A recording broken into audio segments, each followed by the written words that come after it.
تین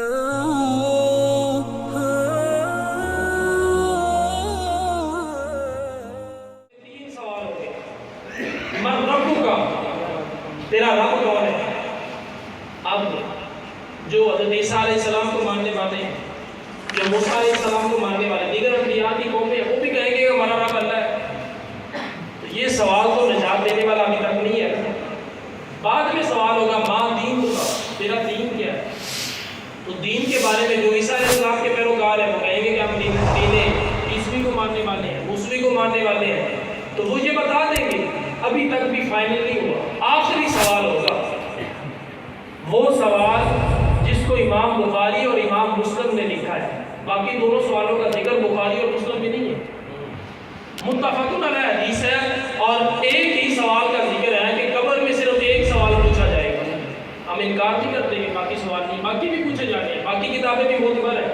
لیکن بخاری اور مسلم میں ایک سوال کا ذکر ہے کہ سوال کیا ہوگا؟ ما کنت تقول فی حق ھذا الرجل. ارے بتا تو صحیح، جب دنیا میں تھا تو اس شخصیت کے بارے میں کیا کہا کرتا تھا؟ کیا کہا کرتا تھا؟ اب یہ ماضی استمراری، یہ نہیں ہے کہ اب بتا کیا کہتا ہے. یہ سوال نہیں ہوگا ما کنت تقول، کیا کہا کرتا تھا. جب قبر میں حضور جلوہ گر ہوں گے تو ہر بندہ پہچان جائے گا یہ حضور کی ذات ہے.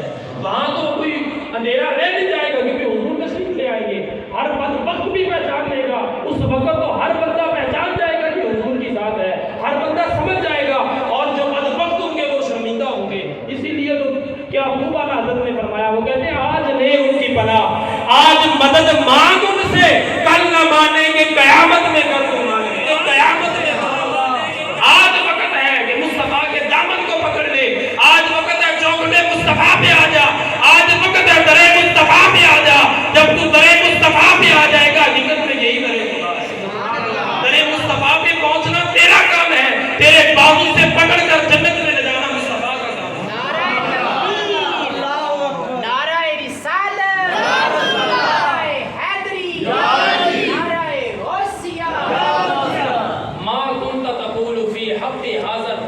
محمد صلی اللہ علیہ وسلم روایت میں ہے تو حضور کا نام بھی لیا جائے.